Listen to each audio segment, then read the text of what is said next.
Raffaele, un look coloratissimo, come scegli ogni giorno l'abbigliamento con cui uscire? Apro l'armadio e decido così, A caso, a insomma. caso. Oggi ho Il look di oggi?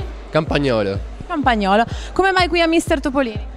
L'ho fatto già l'anno scorso, mi ha buttato un po' nel campo della moda e ci riprovo anche quest'anno. Cosa ti è piaciuto dell'esperienza dell'anno scorso e cosa ti aspetti invece dall'edizione 2011? Ho conosciuto molte persone, molti amici, è stata una bella esperienza e quest'anno mi aspetto la stessa cosa, di conoscere ancora più gente e così via. Cosa ti affascina del mondo della moda? Domanda impegnativa, ne hai una di riserva? Beh, insomma, cosa ti piace di questo mondo un po' dorato? Il fatto che sei al centro dell'attenzione, che tutti gli occhi sono puntati addosso a te. Adesso i tuoi occhi però puntali sulla telecamera e fai un bel saluto a chi ci guarda. Saluto tutti i miei amici e Valentina, bimba Cadin, che è la mia migliore amica, un grosso bacio. Ciao.